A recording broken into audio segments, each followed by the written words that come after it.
와.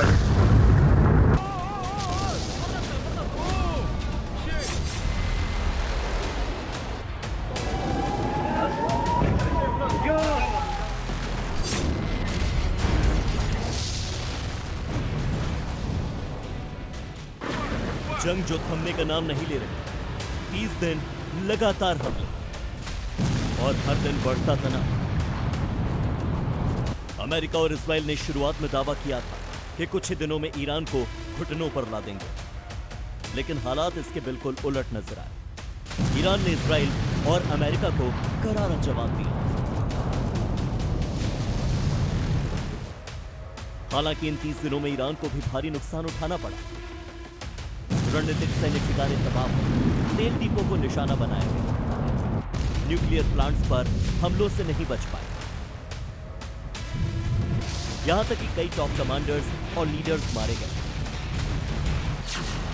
जिनमें supreme leader Ayatollah Ali Khamenei, Ali Larijani, Mohammad Baqer, Hossein Salami, Aziz Nasirzadeh, Abdul Rahim Mousavi, Ali Shamkhani और Ali Akbar हाजी जादेह जैसे कई बड़े नाम शामिल हैं। फिर भी ईरान अमेरिका और इस्राइल के खिलाफ फ्रंट फुट पर है।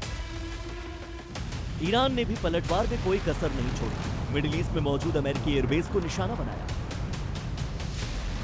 कई फाइटर जेट्स को मार गिराने का दावा किया।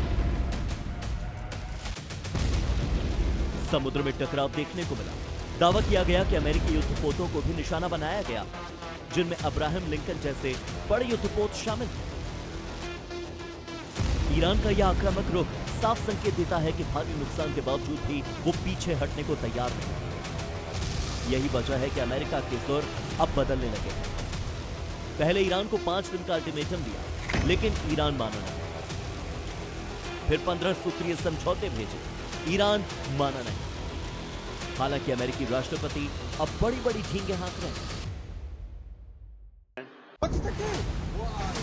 लेकिन जंग में हालात बिल्कुल अलग नजर आ रहे हैं। एक तरफ सब कुछ होने के बाद भी ईरान डटकर सामना कर रहा है, तो वहीं खुद को सुपर पावर कहने वाला अमेरिका 30 दिन में सरेंडर करता नजर आ रहा है।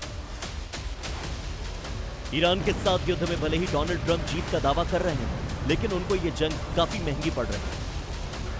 खास बात यह है कि जंग के खत्म होने के फिलहाल कोई संकेत नहीं है। ऐसे में आने वाले समय में अमेरिका का नुकसान और बढ़ सकता है। अमेरिका जंग में 27,000 करोड़ से ज्यादा का नुकसान उठा चुका है। 15 से ज्यादा लड़ाकू विमान हमले में नष्ट हो चुके हैं। यूएसएस गेराल्ड आर फोर्ड ईरानी हमले में क्षतिग्रस्त हो चुका है। थायड जैसा डिफेंस सिस्टम और रडार को भी टारगेट किया गया है। मिडिल ईस्ट में कई एयरबेस भी काफी नुकसान झेल रहे हैं। इसका दावा ईरान के IRGC कमांडर ने किया। अमेरिका और इस्राइल की ओर से ईरान के खिलाफ छेड़े गए युद्ध को 1 महीना पूरा हो चुका है, और इस 1 महीने में पूरे पश्चिम एशिया की सूरत काफी बदल चुकी है। कच्चे तेल की कीमतें लगातार उफान पर हैं।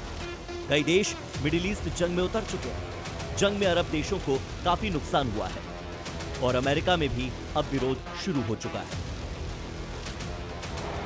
इस जंग का असर धीरे धीरे पूरे विश्व पर दिखने लगा है। बावजूद इसके दोनों ही पक्षों की ओर से अब तक कोई भी युद्ध विराम के संकेत नहीं है, और तैयारियां लगातार जारी हैं।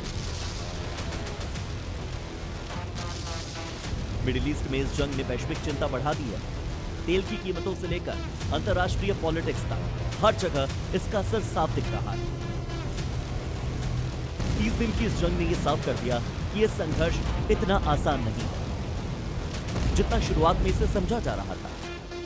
ईरान अब भी मजबूती से खड़ा है, और अमेरिका इस्राइल के लिए ये जंग उम्मीद से कहीं ज्यादा लंबी और कहीं ज्यादा चुनौतीपूर्ण बन चुकी है। तो क्या ये जंग अब और लंबी चलेगी, या कूटनीति से कोई हल निकलेगा, कोई रास्ता निकलेगा? ये तो आने वाला वक्त ही बताएगा। ब्यूरो रिपोर्ट, जी मीडिया।